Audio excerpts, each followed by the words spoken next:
All right. Good afternoon, everybody. Can everybody hear me? Yep. I can. Awesome. Awesome. How's everybody feeling? Quick check-in. So far, so good. Good, good. I hope each and every one of you are well. I'm glad to see you all today. So what we'll do first is have a call to order, please. Can we do roll call, Mr. Chairman or Mr. Treasurer? Yes, sir. Mr. Brown,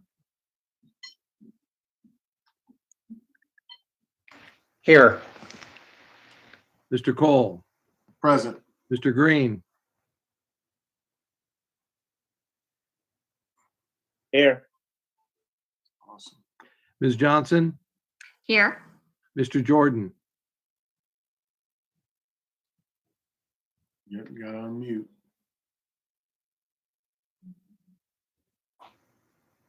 Mr. Miller, Here. and Mr. Ragley. You have a quorum. All right. Thank you, Mr. Treasurer. Is there someone who is ready to appoint a move for minutes, approval of minutes? So moved. I'll second. All right. Motion by Ms. Johnson, seconded by Mr. Miller. All right. Mr. Cole? All right. Thank you. So what we're going to do today, folks, and again, I thank you so very much for joining us. We've got a number of topics to cover in this committee meeting. The first, of course, is our monthly financial report. We'll then roll into our May 2025 year forecast, and then subsequently go into another topic that talks a bit about this COVID-19 situation and some economic, financial, fiscal implications as a result. It'll be a lot for you guys to, a bit of information to digest, but a lot to provide some feedback on. But provided that, why don't we roll first, Mr. Treasurer, into our monthly financial report. And Michael, if Yes. we may want to vote on that motion on the minutes first. Okay. I'm sorry. We didn't do that. Thank you. Thank you. Motion to approve the minutes. We had that. That was Katie, and then Okay. and And then it was Jordan seconded by Miller was Mr. second. Miller. Got you. Yep. So let's go ahead and do the roll call vote. Okay, Mr. Cole, Yes. Mr. Green, Yes. Ms. Johnson, Yes. Mr. Miller, Yes. and Mr. Brown. Yes. That motion carried. Thank you. I've been spending a lot of time playing chess, which means you got to be thinking 3 or 4 moves ahead, and my mind is way ahead of my mouth. So forgive me. Thank you, Mr. Brown. All right. With that, Mr. Treasurer, feel free. All right, I'll do my best here to fire up the monthly report. And we should be good to go. So this is the monthly financial report for the month ending March 31. For the first time this year, since July, the revenues are running below plan year to date by just 2.3 million, or about 0.3%. And the expenditures, as they have, are continuing to run under plan, 10 million, or about. The result is we have an ending cash balance about 14.5 million above plan, and it stands at the end of the month at about 418 million.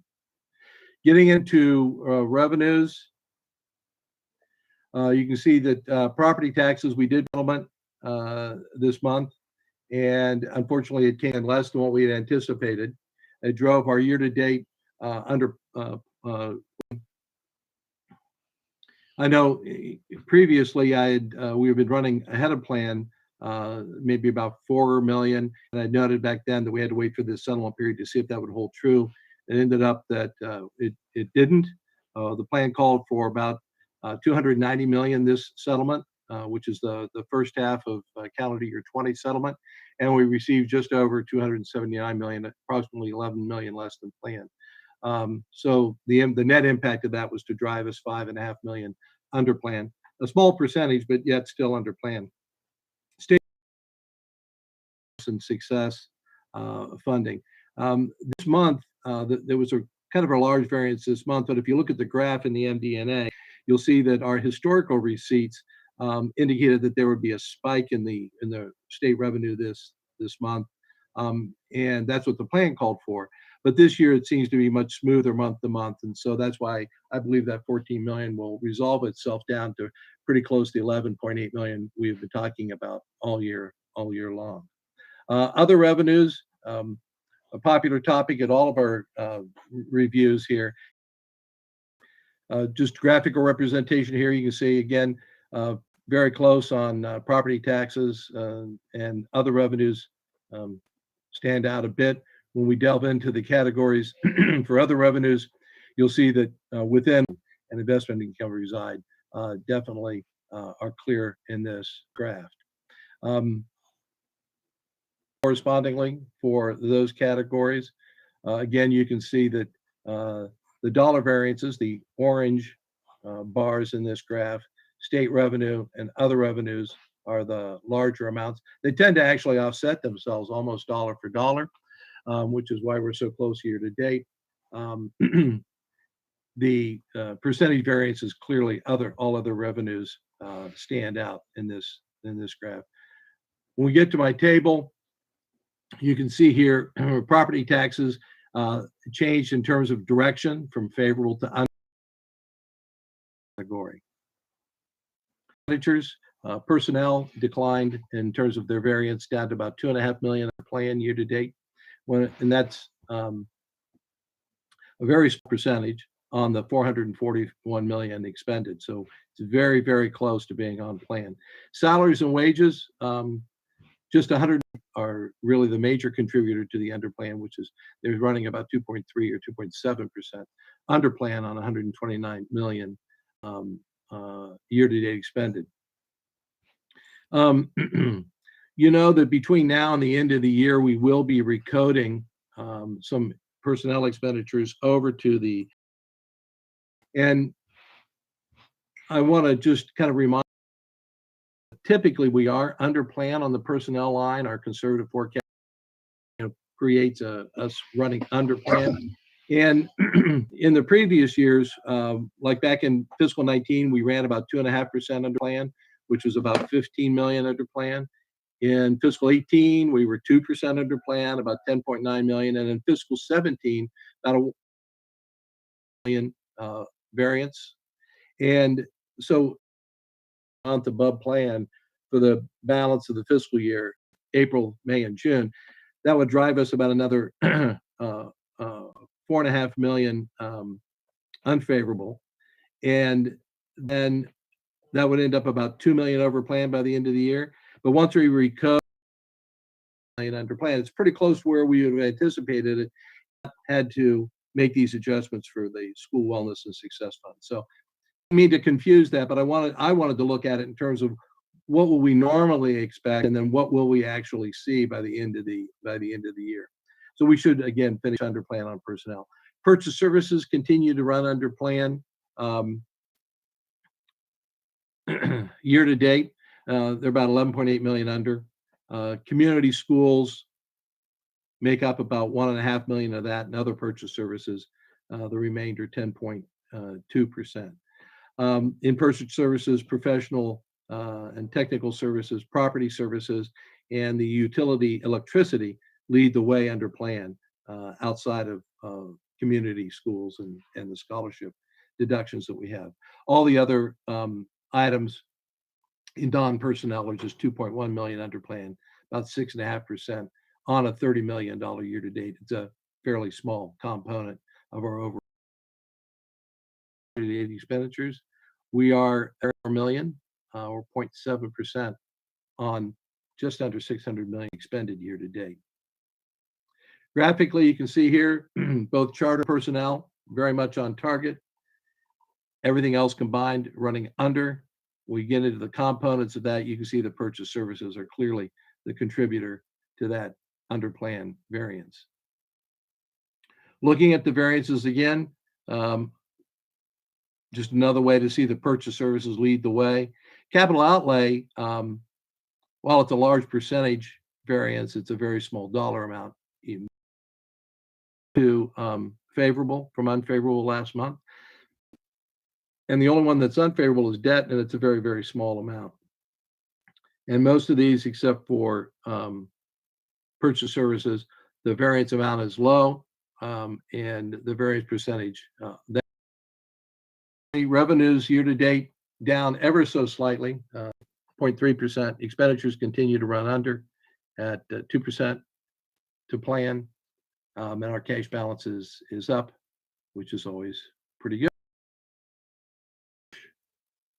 Thank you, Mr. Treasurer. Just as a quick housekeeping rule, for those who have used Zoom before and are a bit familiar, touch a hand button, tap on a hand button that can actually show a red or green hand raised. You are able to do that.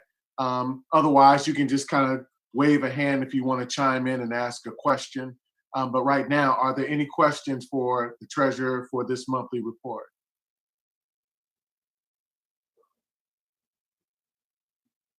Okay, hearing none, we'll move right along. Thank you, Mr. Treasurer. Mr. Cole, can I ask, I was not watching the screen, but I see that Board Member Ragland has joined us. Okay, awesome. We can now. About what time did you join us so I can note that, Mr. Ragland? Was it 4:19, I believe. Got it. I guessed at 4:20, so we're good. Thank you very much. Welcome, Thank Board you. Member Ragland. Sorry I'm late, Mr. Chairman. No worries. I'm glad you're here. And you don't have your Inspector Gadget eyeglass either. Ah. All right. Moving right along, Mr. Treasurer. Okay. The next item on our agenda is the 5-year forecast.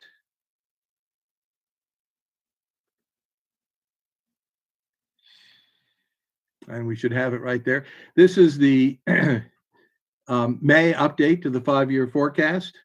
This, after review here by the Finance Committee, will be presented to the board, their first meeting in May, for subsequent adoption at the second meeting in May, and then following with the appropriate state authorities. So just quickly, Mr. Treasurer, Yes. we need to go ahead and vote for approval for the monthly financial report. We need to take a vote on that? We typically don't. I just do the presentation and then Just want to be sure. take it on to the board, but thank you for that. So this forecast is, in terms of the time frame that it deals with, is identical to the November. So this covers fiscal years 17 through 19. That's the actual part. The forecast piece is the 5 years of fiscal year 2020 through 2024. And then, as you all are well aware, I go ahead and trend this out for another 3 years for fiscal years 25, 26, and 27. So we take a very long-term look at the financial picture for the district. I always begin these presentations of a forecast with just reminders about the uncertainties in a forecast. This is one of my favorite.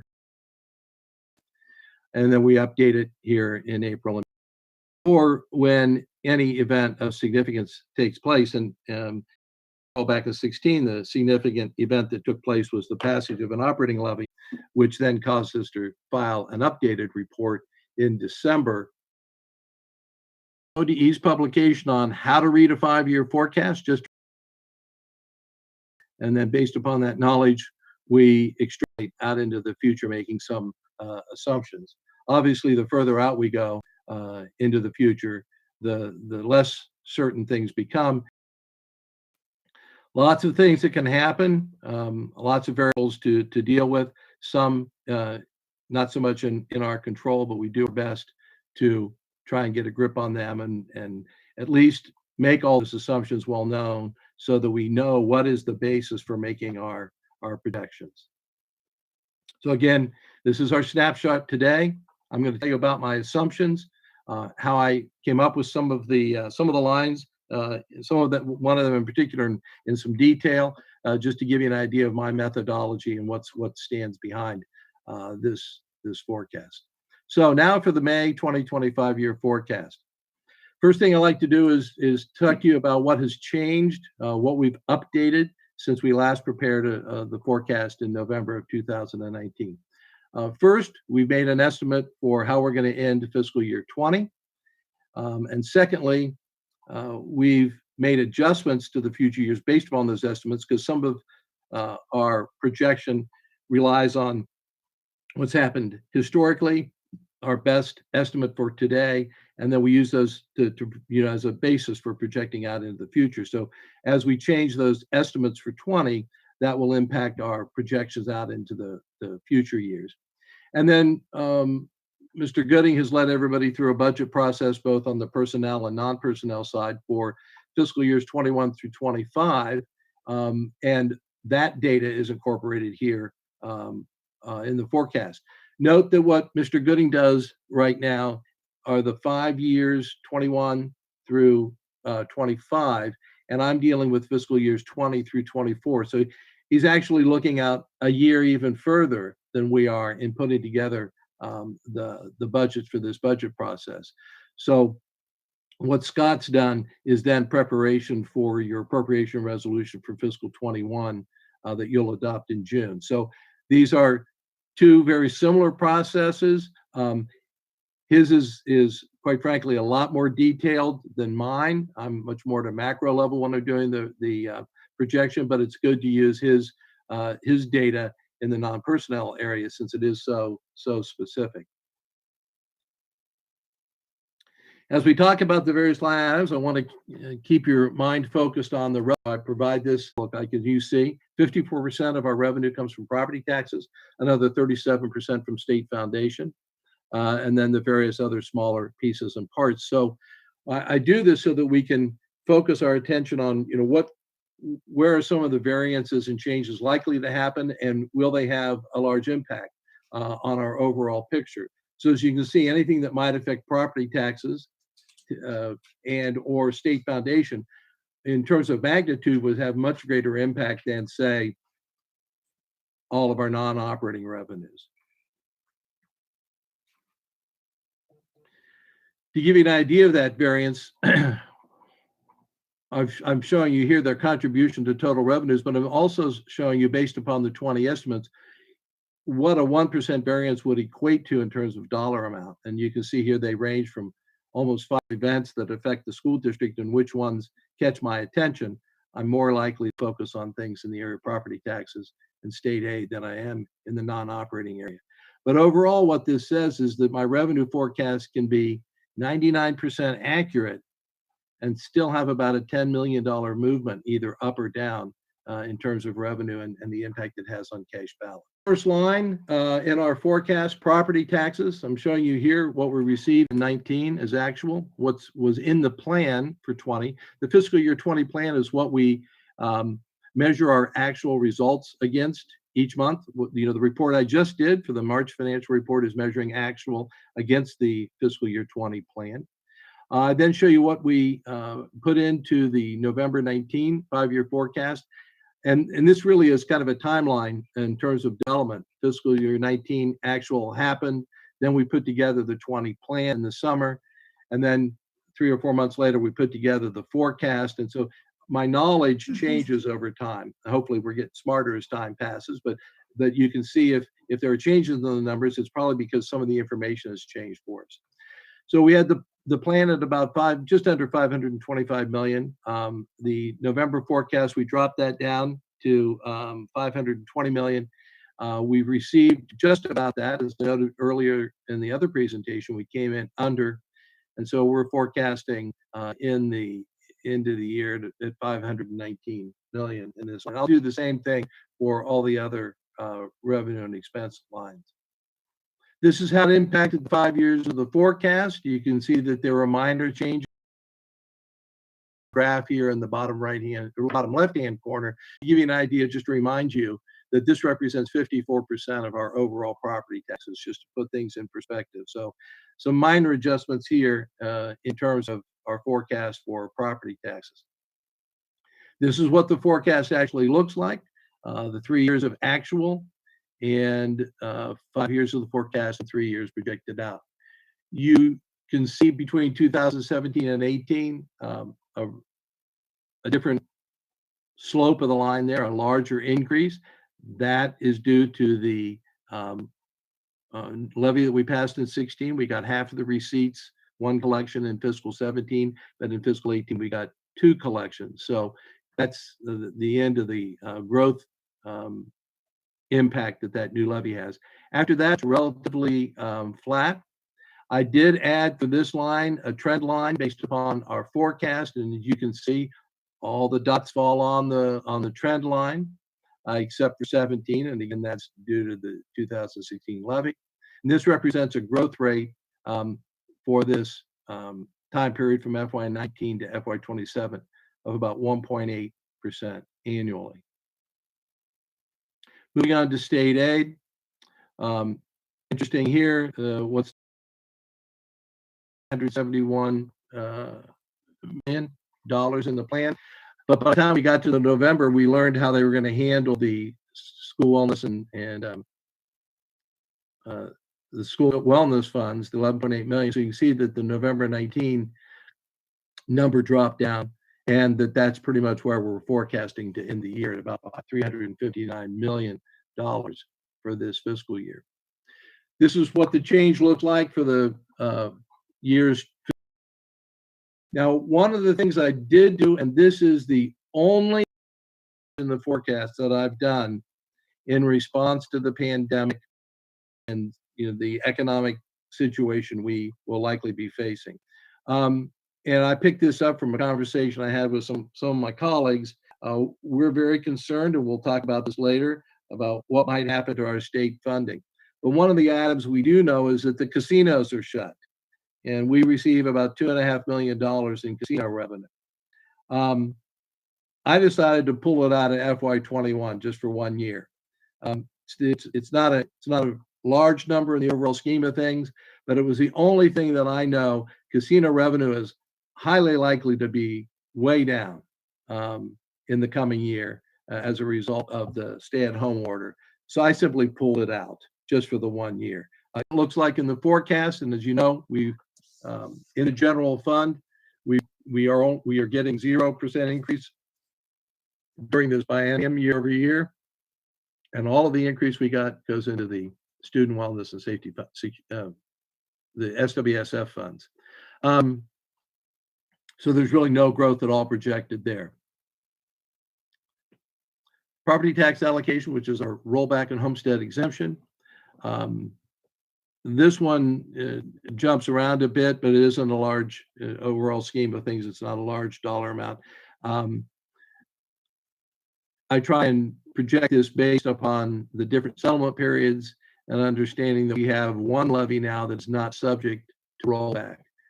The 16 levy is not subject to rollback because of the change in the law. So I modify my forecasting model a little bit. So this number does tend to move on us a bit, but not very significantly. This is the impact in the forecast time period. Again, I've adjusted these numbers down a bit based upon what I think is going on with property taxes and some history now with rollback. Again, 4% of our overall revenue represented with this line. This is what it looks like in the forecast. You might wonder what's going on in 17, 18, and 19, and that is the phase out of personal property tax or reimbursement from the state, and that we're done with that. And you can see that this forecast and the projected growth is in the 2 to 2.5% range.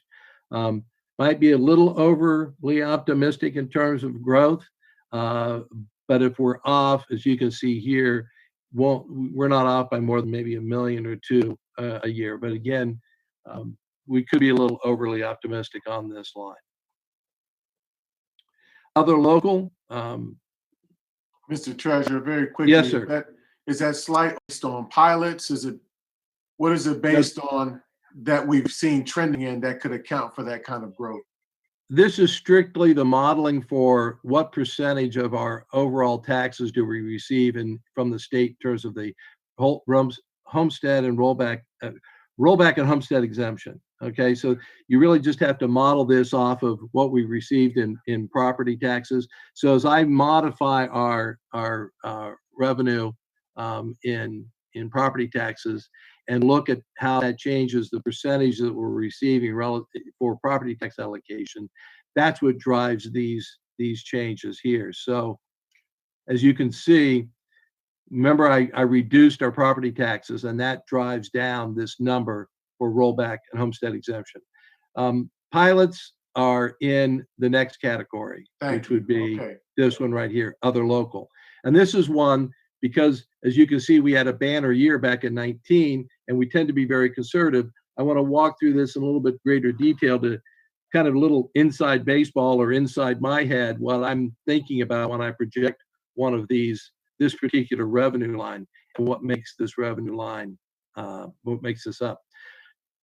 The changes we made so far, I've actually increased this line pretty significantly for 20 based upon actual experience, and then raised that for the outgoing years, adding about $10 million to the forecast in those 4 years.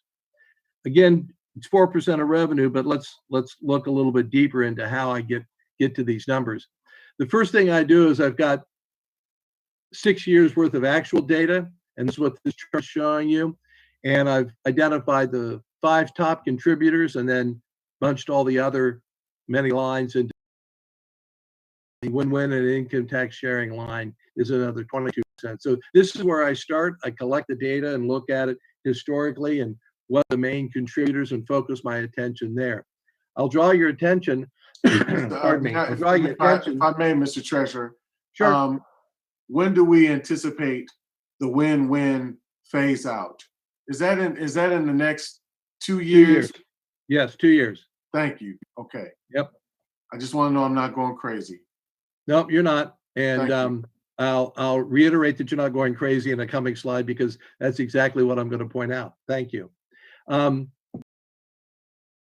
Anyway, for 2019 on the pilots, $6 million, quite a jump that year. This was after appraisal on the property values, and a lot of tax cases were filed, but that stands out as an anomaly to me in this data. But I'm just looking at this data in a variety of ways to see what's best, what can I do, how can I best project out what's going on. So here's all the raw data. I know which ones are the big contributors.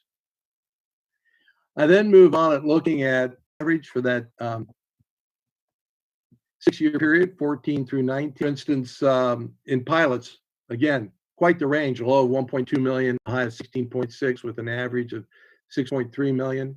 I calculate a 5-year growth rate, give me an idea of, where we headed, what the future, if past behavior is any predictor of the future, what's it really look like? And then I also go and I look at the most recent 3 years, 17, 18, and 19, to see if that can give me an indication that maybe this trend has changed. So, for instance, looking at the very first line, open enrollment, it's been declining over the past 6 years at about a 13% rate, but in the last 3 years, only at about a 6% rate. The average has dropped about 400,000 a year. So it just kind of gives me a feel, where do I want to be in terms of forecast? Kind of draw that line out into the future. And an income tax sharing. Heretofore, it's been growing at about 3 years. Mr. Cole, due to the fact that win-win's winding down, it's been on decline. And so actually in this particular instance, I kind of know what's going on because I know what those contracts say. I got a pretty good read on income tax sharing from history. I know a little bit more about what might happen in the out years on this particular line than maybe some of the others. So this just gives me another picture at what's the range of behavior been, how timing of that can throw this off. So I have to know that as well. I then bring that data together and lay that low-high average aside what I've actually put in the forecast. So you can see, for instance, in open enrollment, decided to stay at the declining, so lower balances drive that rate down. But as you can, we've done a pretty good job of maximizing investing our idle cash. So I put 10 million in for 2020, which is what I think we'll be able to hit. But to be a little bit more conservative, have lowered that to 8 million for the outgoing years. Pilots, another example. I'm not going to hit the banner year. I'm not expecting to hit the banner year. I got an idea. I know what's going on in 20 out of win-win, and the $2 million a year basically out in 22 through 24. Medicaid reimbursement, I'm plugging in one big payment a year. I might be off a bit if we get a double payment, but money that moves from one fiscal year to the other, overall for the 5-year period, I should be pretty close at 3.6 million a year. So another way I look at it is to align this with the trends, and you can see here that pilot payments. So I've flatlined those at what I believe to be a reasonable estimate based upon averages. And again, there's been a decline in win-win and income tax sharing, mainly in the win-win category. So it continues to decline for a couple of years, then flattens out. Medicaid reimbursement. So that's a lot of, that's just to give you an idea of what I'm looking for very specific contributors and don't know, or what I can kind of discern from the data, help make a better projection. In the forecast, it looks like this. You can see in 19, a nice big jump because of pilot payments, but that flattening itself out in the remaining years and being pretty much in line with our conservative estimating philosophy. This brings the revenue all together here. You can see I raised those estimates. Very small changes percentage-wise, year 5-year from the 5-year forecast produced in November, and for that 5-year period, just 0.21% overall. It's $10 million out of 4.8 billion. I've adjusted the estimate down. So it's, while some of those individual ones may seem like a lot, overall we're almost essentially unchanged from November on a revenue picture. This is what total revenue looked like year over year from 19 to fiscal year 27. Getting into the expenditure category, again, a reminder, which categories control 66%. And then we all know charter at 22%. Those are the big categories to keep an eye on as we look at the forecast. Typically for other school districts, I've told you that you can be in the high 80s to 90% in personnel costs, but our deduction for charter distorts that for us. To give you an idea of what a 1% variance would contribute, you can see here that in personnel, a 1% variance would be about $6 million just from personnel. But you add these all up, again, my forecast on expenditures could be 99% accurate, almost $10 million movement. And if you combine this with the almost $10 million variance for 1% in revenue, depending upon if they both go in favorable directions, that is, revenue comes in above and expenditures come in under, that will generate a $20 million move in cash balance. So I do that just so you understand that we can be very, very accurate, and a small variance can generate $20–30 million in a move in cash balance one way or the other fairly easily. So keeping that in mind, going on to our next, our first line in expenditures is personnel.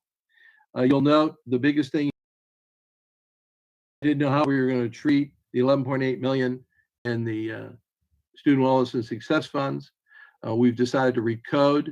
While the forecast had 623 million in it, we're projecting much less in terms of our year-to-date ending expenditure.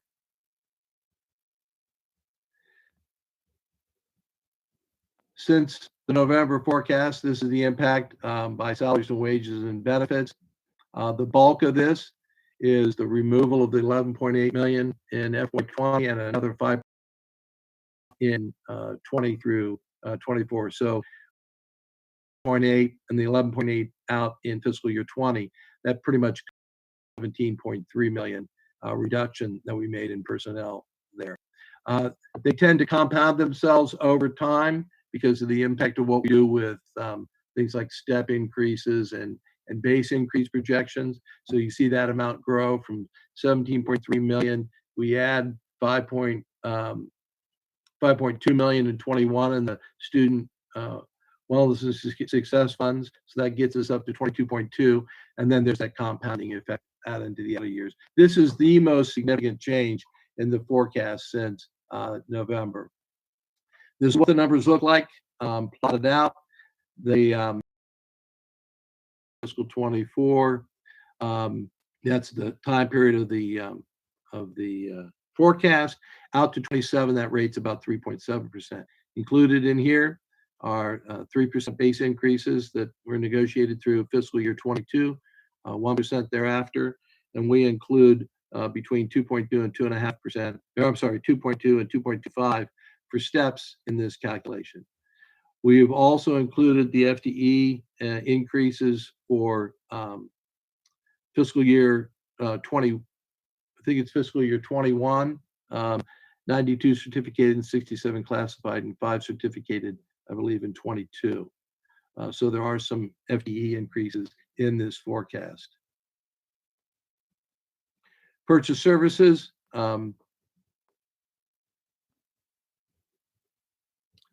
This is without charter and the scholarships in it. You can see we spent about 55 million in 19. We planned on about 65 million for 20. We had 71 million based on what we knew budgeting back in November. We now think we're getting into 20 at about 63 million. So that then changes the forecast. Oh, I'm sorry. And then this is charter and Ed Choice. You've heard a lot about the Ed Choice vouchers, and then the scholarships for autism and John Peterson. 193 million expended in 19. We had 211 million in the plan. We backed that down to 203 million in the November forecast, and we believe we'll be on that number for the end of this fiscal year. Putting them together, it looks like this. More importantly, here are the changes since November. Pretty much a reduction across the board for purchase services, not so much for charter, but all in purchase services. And that gives you your May forecast. Again, a reminder, charter is about 21%, purchase services 8%.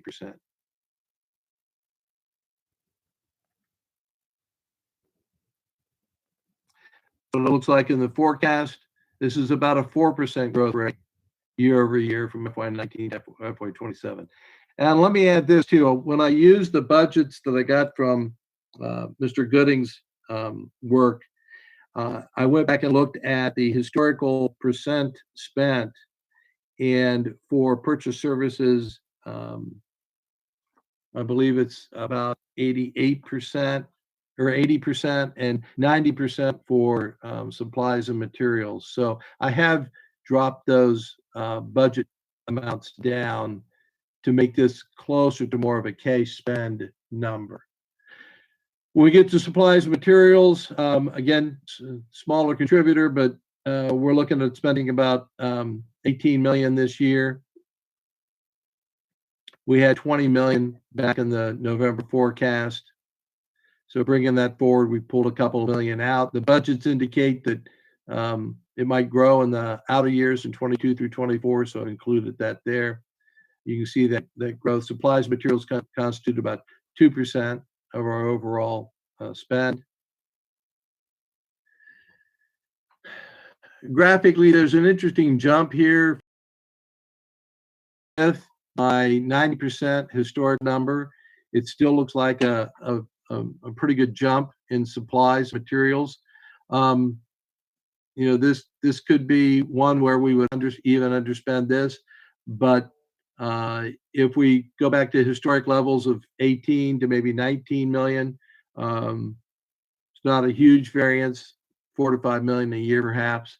But again, being conservative, this is what I came up with using the budget numbers and a historical spend number.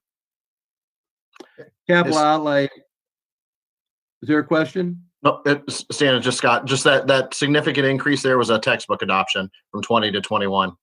Okay. Thank you, Mr. Gooding. You're welcome. Accomplish the goal because this is like a $3 to $4 million item in our budget. Very small percentage. We're in about 3.6 million, we think. The increase here from November are based upon the budgets that were filed. And again, this represents 9% of our entire budget. With all due respect, I didn't spend a whole lot of time on this one. I take the budget numbers and I run with them. These were not reduced for any historical spend. This is how it looks graphically, both our experience and our budget and the flat trend that I project out. This appears to be erratic, but the dollar differences aren't a whole lot. And yeah, okay. So there we go. 0.39% of our budget, about $3.6 million. Other objects, notably, this is no magic here. We reduced it slightly, but it's going to run roughly $10 to $11 million during the forecast. A little over 1% of the overall budget. Slight upward growth in that line item. Operating transfers out. Back in 19, as you might recall, we did a large transfer, $30 million out for the Dominion Brookhaven North High School academic realignment. And after that, those transfers are fairly predictable and flat. What you'll see here is that since last November, we have increased it about $700,000 each year. That's in anticipation of a possible need for a subsidy transfer to the radio station, WCBE, in each of those years. When we look at the transfers as they're listed in the forecast for that academic realignment project, fairly flat through the forecast.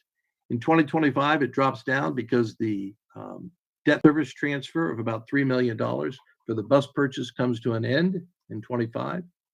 And then in 26 and 27, I just didn't include the $700,000 for WCBE. It's in there for all the fiscal years through 25. It's not out in 26 and 27. So that's the explanation for it, dropping down to just the athletic fund transfer we do each year of $642,000. So that's the plan for transfers. Overall, in terms of expenditures, that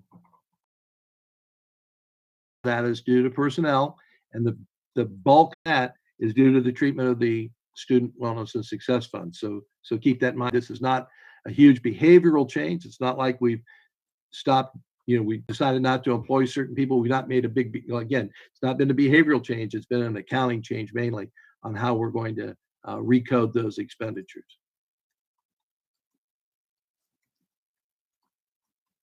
Total expenditures. And believe that when you combine all those changes and all those pieces and parts and expenditures, that line from 2019 to 2027 is projected to grow at about 3% annually. So when you bring the revenue picture and the expenditure picture all together, I've got those changes noted here. I also include over under has improved in this forecast. The result is that in the last year of the forecast, fiscal year 24, we go from in November news, but we need to talk about, how does that fit into our overall planning and our discussions about trying to maintain a 30-day forecasted and then projected. See, the red line is expenditures, and then this is you'll see here one of our early indicators is when we start to deficit spend. This is our actual ending cash balance. Again, we're positive through the very first year thereafter in 2025. We are not. I used to draw a line on here for 30-day cash balances, but I believe that we'll begin discussing the need for a cash reserve policy of some form. And I then recast this cash balance, assuming that we had a 30-day reserve on which year of expenditures you deal with. But as you can see, that our forecast would look somewhat different. You should notice that in fiscal 24, we're not positive, we're negative. In other words, we're cash balance. And that in 25 through 27 becomes more significant outer years, to the extent that is short, it's 145 million short. So that's just a difference on what our cash balance would look like, impacts how we might want to talk about our future. That I've mentioned to you all before, expenditures, first early warnings that we get, that's in FY21. I went back to some past forecasts to see when the first year that we were projecting to go into a deficit situation in terms of deficit spending. And it's always been fiscal 21, all the way back to October of 18, May of 19, and November of 19. The last three forecasts all had 21 as the first year of deficit spending. So that seems to be pretty significant, or consistent at least. The ending cash balance drops below 30 days cash in 24. That's 1 year later than in the November forecast. So it's improved. So we stay above 30 days cash 1 year longer. And there is in this forecast no fiscal year with a negative ending cash balance. In FY24 was in fact negative in the November forecast, and in this forecast 25 goes negative. So just a reminder, we don't want to plan to have at this point in time. Always, our next biennial state budget begins in the spring of 21, and that'll be for their fiscal years 22, or our fiscal years 22 and 23. And even in this forecast, we're going to hit another biennial state budget discussion. And we just, even in good times, we don't know what those might yield. We've not contemplated any academic program changes. There are a lot of things going on over on that side of the house with, an academic audit and some other things. So we got to see what those program changes might bring. During this forecast, there will be collective bargaining that will impact the salary and wages line. And then we have a millage committee that's been formed that will be discussing an operating levy to help potentially fund some of this along with our capital needs. So those are some of the unknowns that we typically have when we talk about the forecast, but I'll stop there now to see if there are any specific questions you might like me to address at this time about the May forecast. Thank you, Mr. Treasurer, for that. At this point, are there any questions about the 5-year forecast? Stan, that was great. I assume we're coronavirus will have on funds that schools are received from this. Yeah, one of the, during this pandemic, I'm on pretty much weekly calls with the Council of Great City Schools. So I'm talking to school districts around the country and listening to what they're facing, what they're doing. A lot of similarities, so differences. There's some states where the schools are part of a city budget and it's very income tax driven. Some states are driven, schools are driven a lot by state allocations that rely on sales tax, things like that. So can be a little bit different, but we all struggle with the same issue that we don't know what the economic impact might be. But my conversations with colleagues here in Franklin County, and I have it's a texting group that we get on, and we have a Zoom meeting once a week. Akron, Cleveland, Toledo, Cincinnati, and me. And one of the things was, how do you prepare your forecast? And I found that we're pretty much in agreement that we understand this is a snapshot in time, and we need to deal with what do we know today. This is what I know today. I don't know what's going to happen. I'm not getting any indication of the magnitude of some of the things that might come down the road. So we're going to put the forecast together with what we know, and knowing full well that if need be, we can pull the trigger and do a revision at some point. Right. And we're always going to assess these types of changes, these economic impacts. We'll always assess them in light of its impact on the forecast here. So, we got another slide here that we'll get into some of that conjecture, if you will, in a minute. Anyone else? Yeah, Eric, with respect to, and maybe it's on the next slide, but I know there's at least talk about federal money that's coming to help pick up some of the COVID-19 related expenses. Is any of that yet solidified to the point that you can include it? And related, I guess, I'm guessing that that's all one-time money. I'll offer a comment, and then I believe, Scott Gooding and Eric Roush are deeply involved in those types of discussions. Scott on all the impacts and waivers relative to grant monies and things like that, and Eric with all the federal and state legislation that's going on relative to those subsidies. But my understanding is, yeah, they would be one-time monies. We don't have, I don't believe yet, a hard number on what we might be receiving. And I think Eric and Scott could possibly speak to what those might be able to be spent on. Thank you. And that's what I would have anticipated, but go ahead. Board Member Cole, if you want, if I go back over here and it's kind of been a great segue. Yes, it is. Into my next screen, which is That, Mr. Treasurer, is kind of tee this up under three different ideas here that all fall under one succinct thought about fiscal solvency for the district and our ultimate ability to be efficient and effective. But the three things that come to mind in preparation for this meeting, when the treasurer, myself, and Mr. Gooding were having a conversation about how do we kind of shape narrative around this economic impacts piece, is this. It's looking at it from a protectionary standpoint.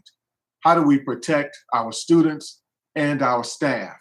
All right. So one of the guiding principles, guiding thoughts of this piece is protection of our students and our staff. The other piece is responsible management, right? How are we fiscally managing the district in the most responsible way possible, and thought of this pandemic and preparation for anything else that may be coming? How we've shown a good job of illustrating how we use what we have to our best advantage, but how do we begin to think about planning for that in future forecasts? The last piece is reasonable establishment of a precedent, right? This pandemic has opened a wide door for us to start to think very considerably about what is reasonable in terms of setting policy and precedent moving forward. You heard the treasurer alliterate to the idea of a policy that looks at a type of cash on hand. This is kind of the entre nous again of protecting, responsibly, and reasonably managing Columbus City Schools' fiscal assets. Mr. Treasurer. Sure. I just made a quick outline of and obviously very short, of potential areas for economic impact on the district. And there are many pieces and parts to it. But obviously the two major revenue categories we have are property taxes and state funding. Lots of several things going on the property taxes issue. Two main issues. One, if to what extent will everyone be able to pay their property taxes? Just put it succinctly.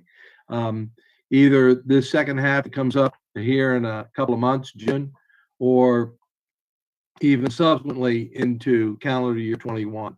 what might we expect in delinquency rate? Number two, you may be aware that there has been a request by the county auditor and treasurer to delay the payment deadline for second half property taxes from June 20th to August 20th. What impact might that have? Albeit it may create a cash flow problem, but it doesn't. We're not talking about a waiver or a reduction in paying those taxes, just a change in the deadline. So that's kind of a cash flow problem. On the state funding side, clearly there's going to be an economic impact on income taxes and sales taxes, which fuel the state government. To what extent that's going to occur, we don't know yet. You do know that the governor asked all of the state departments to prepare a plan for a 20% reduction in their unspent budgets at this point in time. I learned the other day that that would be the equivalent of an annual 4% reduction in their expenditure budgets. So should we prepare for a 4% reduction in our state revenues next year? I don't know. I know what that number is. It's the $14 to $15 million range for us. So that just, we begin to kind of get our arms around some of those impacts. On the expense side, there are some additional labor costs that we're incurring, but we're also experiencing, I'm sure, although I haven't measured them or estimated them yet, but there's some other operational expenses that will likely be lower. So there's some offset going on there. I've been asked,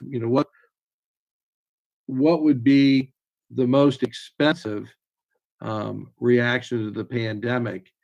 And as in my mind, and I haven't, this really hasn't been vetted with the academic side with Dr. Dixon and her team, but to me, the most expensive thing, some of my colleagues around the country are talking about, adding days to the school year, either at the end or at the beginning. And you start adding days, that's something that's not planned for. And that would be, more the most expensive proposition that we've got. I don't know what else might be coming down the pike in terms of other activities that we're going to have to get involved in as a result of the pandemic. I just haven't begun to wrap our arms around that, at least not for me yet. So I mean, and everybody else here in the committee, what do you think is going to happen? What things should we be looking out for? Any thoughts on that? Mr. Chairman. Yes, Mr. Ragland, thank you. Thank you. A couple of things. The question that I had was around property taxes and the impact, and who we should be working with even now. Some of our other community partners that are, really have a narrow focus on property taxes. Are we engaged in discussions with them ongoing now, so that we can kind of understand what it is that they're seeing in real time and start making some adjustments, at least as far as the gathering of information based on what they're seeing as we go. And then secondly, Mr. Treasurer, I guess this is a question for you and maybe yourself as well, Mr. Chairman. Is it time for us to start being very intentional about putting some money to the side? I know you've mentioned it in a couple of ways, but maybe taking a dime for every dollar that we bring in and putting it to the side so that we do understand that it is raining now, and we have this fund that we're being intentional about really saving some resources just in case we need them later on down the line. I know we've got other governmental entities that do this in certain ways. You've got probably a quarter set aside for some entities that are around 10 cent per dollar, quarter per dollar, something like that. If we can start doing that, and what would be the process if that is something that we would entertain? Thank you for entertaining my questions, both of you. Thank you, Mr. Ragland. Let me take the property tax question. I have a call on Monday with the county treasurer to discuss the delay. And so we'll have that conversation. I'm modeling what would have happened this year had we had a delay like that. Would it create a significant cash flow issue such that we might be forced into a borrowing situation? I have had conversations about what a borrowing would look like, a 6-month tax anticipation note, and what those costs would be, depending upon how much we borrow. So we have been in the background looking at what that potential impact might be. I'll know more after I get done with my conversation with Treasurer Brooks Sullivan on Monday. The other question has to do with set-asides. And I think there are multiple ways to do that. Mr. Gooding and I just started last week a conversation about what are the mechanisms available to us to do that. Is it strictly an accounting mechanism where we reserve that balance in some fashion on the forecast and make it unavailable for appropriation? Pardon me. Or do we actually do like what I think the city of Columbus does in terms of their capital? They take a certain out of their 2% city income tax. I think they allocate a 0.25% of that to capital improvements, and they actually put it into a separate fund. So we could do a variety of things. We're in the process of investigating that and seeing what are the mechanisms to do that. Sometimes when you move funds, separate them into a separate fund, it takes board action to bring them out, more than just an accounting transaction. There are a lot of different nuances, but yeah, we are contemplating that. But there is a policy question too. Do we want to have a cash balance, what is typically called a cash balance policy, that said we will reserve balances in some fashion or another and set up a formula like you were suggesting, Mr. Ragland? Is it 10 cents on the dollar? Is it a quarter? Is it a certain percentage of last year's expenditures? What's that formulaic expression of the desire to hold back some dollars some have referred to it as like budget stabilization. So for those years when things begin on that downward slope, can we,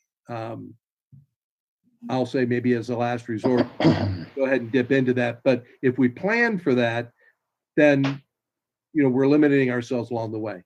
So yes, in answer to that, we've got those conversations going on. But certainly we want to hear from this committee and check with our colleagues as to kind of what's other people doing and what makes sense for us. Michael, yeah, this is Eric. Go right ahead, Board Member Brown. Thank you. Related to that, but I think probably slower in getting to this committee and getting to your attention, Stan, is the need that we have to start planning for what our needs are going to be educationally for the next year and into the future. We are hearing already, for example, that masks are going to be needed probably for at least another year, perhaps beyond that. Hand sanitizer is probably going to be used a lot more. And with those kinds of things that we know are coming and others that we don't know, does it make sense to start some of that planning and to start costing out those things that we can predict and planning for them? I think in a school setting, if masks are universally required, then it's likely to be us that are supplying them rather than kids all having their own. I don't know, but we've not had those conversations at all. And I think,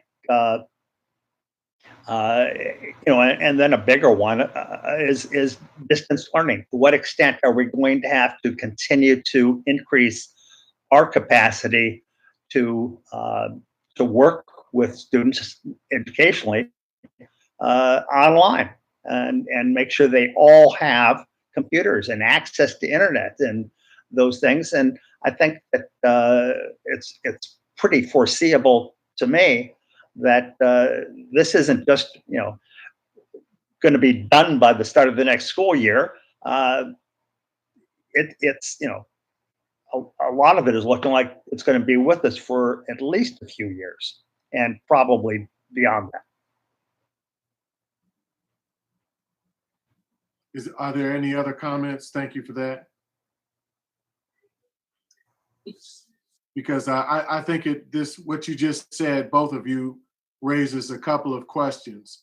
One, or at least a couple of requests, and certainly out of this committee as its chair, I would recommend that we do get some sort of idea defined, and I'm sure that conversation is already happening. I know that a few of them have begun between myself, the treasurer, and Mr. Gooding, much of which you just asked about, even in terms of formula, James.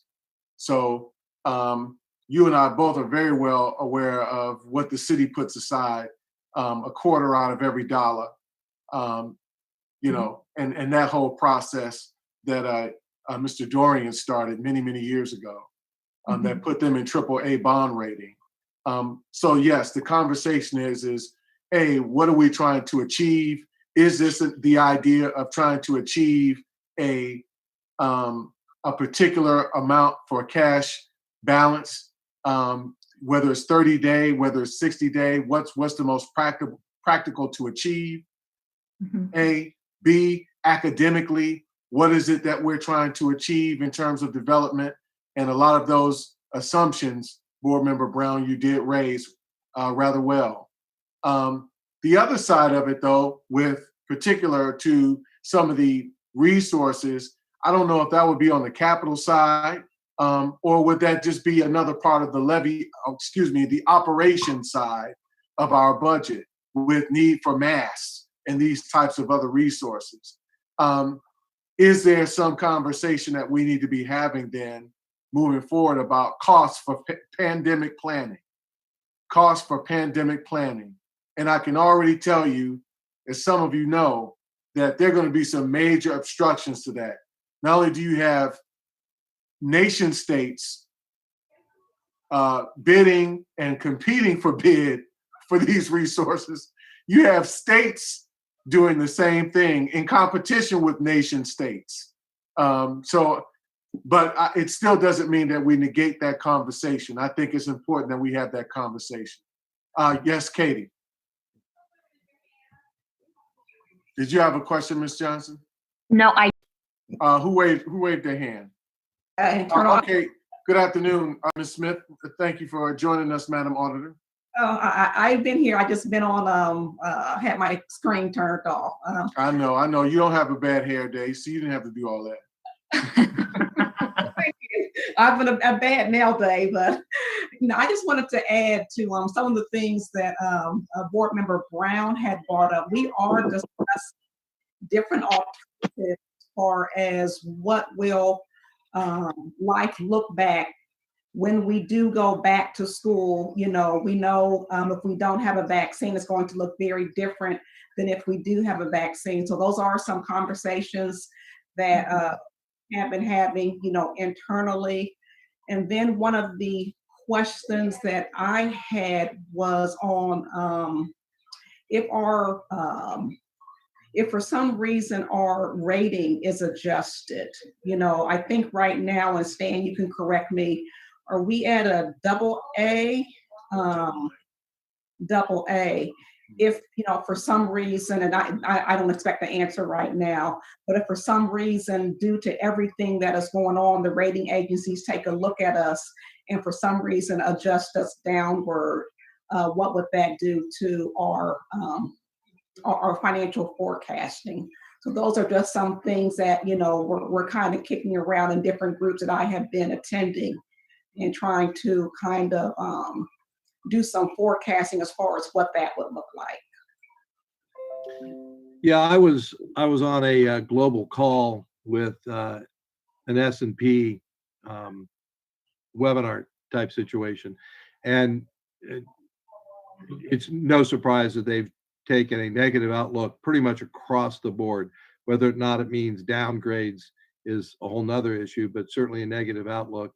And clearly they'll look country to country, industry to industry to see what the impact of this pandemic will be.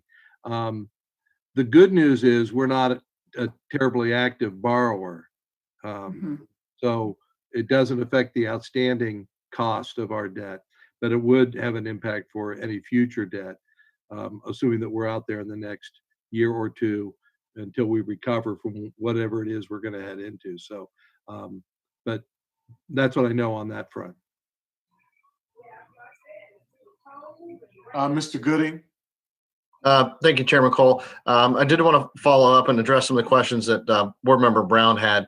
We are monitoring the CARES Act and the funding for that. We don't quite have we don't have specific numbers, but we do believe that all indications are that we should receive approximately 70% of our current Title I allocation. That's a ballpark about $25 million. So what we have received, courtesy of some information from Johns Hopkins University, they put some stuff out and some things that they're trying to create is what ODE's phrasing maximum flexibility, which we like, but they're saying things that we can fund with these dollars are things that include technology purchases, internet connectivity, additional assistance for low-income students, English language learners, students with disabilities, mental health services, school cleaning, summer and supplemental after-school programs. So there's a lot of things that are there that we'll need to look at to figure out, as Internal Auditor Smith said, what school is going to look like when the kids come back. So there's a pot of money that we currently don't have that's on its way. Once we receive that, we'll be working with, once we receive the estimates, we'll work with the team to have a plan for that. So we're trying to figure out and juggle all the different pots of money, whether it's our operating funds, whether it's capital funds. Now we've got a new source that we need to look at is with the CARES Act funding that's going to come in, that's going to help us address some of these issues that we're going to be facing with, and hopefully do that in a fiscally sustainable way. That's what I was looking for. Thank you. You're welcome. Awesome. Okay, good. Are there any other questions, thoughts, concerns, any feedback to provide to Treasurer that can inform our direct reports moving forward? Mr. Cole? Yes, Dr. Roush, thank you. I just wanted to add on to that the governor's education fund, and that's a kind of think elementary, secondary, as well as post-secondary education. Those figures have been released. Ohio stands to receive just shy of $105 million in those funds. Those are a little bit more limited as far as what they, at least the language seems to be a little more limiting, but still rather broad, because it's essentially directs that to those entities that have been most significantly impacted by the coronavirus, support their ability to continue of the agency. Now that being said, I know that I believe Secretary DeVos has kind of come out and said that online learning is one of those things. She said, we're not going to dictate how you need to spend them or what that needs to be, but online learning is certainly something at her forefront when they mentioned that. The state is not indicated yet. I think they just got word yesterday about what their allocation was going to be, so they've not indicated yet what that process is going to be or how they're going to roll those dollars out, but that is another $105 million. I think you alluded to as well, discussions are ongoing right now on a phase 4 recovery bill currently to have a conversation about what additional resources are needed for state and local governments, including school districts, going forward as we kind of move past this phase and into that recovery. Okay. Anyone else? Yes, Mr. Miller. Yeah, I would just say that, just my experience and listening to the conversation, I think you are identifying the right issues. The forecast, really good, good progress there. I really like how you went through that. The uncertainty around future issues, I think that's really an important topic to discuss. Other boards that I'm on they seem to have more flexibility than you do. The one good thing is your revenue is probably not harmed, except for your cash flow might be hampered just because of the tax collection. You probably get it, Might be some delays, but you'll get it. For instance, the airport, I mean, their revenues are gone. I mean, there's nobody landing, there's somebody taking off. The passenger traffic is down to minimal levels. That results in no revenue from parking. There's nobody renting cars at the airport. There are no concessions being spent there. So their only choice is to furlough employees and get rid of as many people as they possibly can. Similar with the Children's Hospital, who is not being impacted by seats by the coronavirus. There's no revenue from non-essential surgery, so they can't do anything that's not an emergency related to COVID-19. So their revenue is down from all collections, and the only thing they can look at is furloughing employees or laying off people. And I don't know if you have any flexibility in that area with your staffing, if there are areas that you can cut costs on. So that would be my only comment. Mostly around personnel, cutting costs. Interestingly, and I'll defer to the superintendent to that effect, but we are in a situation at present where there's some things that are unprecedented.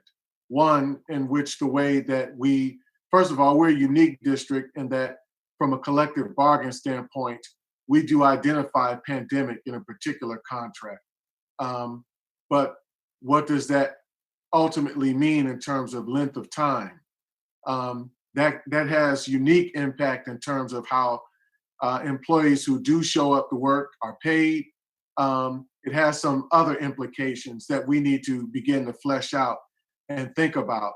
And also, as you mentioned, how we utilize staff. Maybe we don't have to operate at certain capacity as a result of that. But I'll let the superintendent talk just a little bit about that. But these are just the ongoing discussions, without going into too much detail about that. These are kind of the ongoing discussions that are being had right now. Thank you, Board Member Cole. One of the things that we did establish today, that we're establishing a district task force. And the district task force would be our union members plus staff to talk about how do we reopen the district, and then what services and staff do we need moving forward. Because we don't want to, as you indicated, we want to see where we could cut costs and not cause any harm to any of our families and our staff members. I mean, that's important to us. But that task force would be working in tandem. Again, we just started this. We decided today that we need to move forward with this. We've identified some members that we would like to be involved on that task force because it has a big impact on our operations. Goes back to some of those things that you addressed, Board Member Brown, to make sure that we have additional costs for next year when it comes to technology, additional possibly, if the mask's going to be a part of the uniform or a school supply, all of those costs we're looking at long term. So all the questions you're bringing up, that's why I love listening to this group. You guys are always forward thinking and thinking about what other organizations are doing and making sure that we follow suit. So I appreciate that question and the insight of what other organizations are doing. But we're following suit. But knowing that none of us have ever entered this before, and we're working on it together. We're asking a lot of questions. We're leaning on to our other district partners. I'm so glad we're part of the Council of Great City Schools. That organization has come together and really lend us some advice too. But us coming together and really getting a group, I'm comprising a think tank group, even for me as a superintendent, even saying, how can I make sure that the things in our organization that we're communicating that throughout out the district and throughout the city. So thank you. But finances is very important, as we know that's probably going to cost us more in different areas to run this organization from a using technology than making sure we get staff trained, all of those things that we didn't think about we want all of our staff to even have Zoom training and WebEx training, because this may be the way we be conducting meetings for next year. So we want to make sure our staff members understand, know how to use the technology, and have technology accessible. So thank you, Board Member Cole.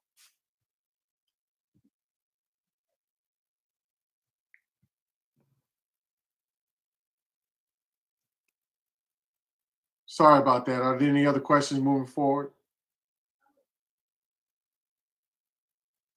All right. I see James' hands up. I'll go. I'm sorry, James. Okay, good. Just No. before we begin to close out, I too want to just say, as chairman of this committee, thank you so much for you all's feedback and your participation, your forward thinking. In addition to that, I'm really glad to hear, Dr. Dixon, that there's going to be some strengthening of collaboration in terms of discussion with our collective bargaining units, particularly our OPSI family. Their feedback and their insight is insightful. They're always giving forethought to how to support the district in saving costs and think strategically around how to best utilize their resources. They have a lot of great ideas to share, and I'm glad that you're open to that.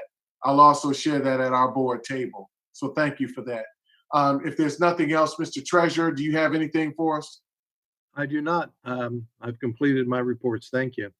Awesome. With that, is there a motion to adjourn? So moved. All right. Moved. Is there a second? Second. Okay, we've got a second by Ms. Johnson. Mr. Treasurer? Mr. Green? I think he said yes, but he might be Mr. muted. Green? Yes, he said yes. I see it. Ms. Johnson? Yes. Sorry, I was on mute. That's all right. Mr. Miller?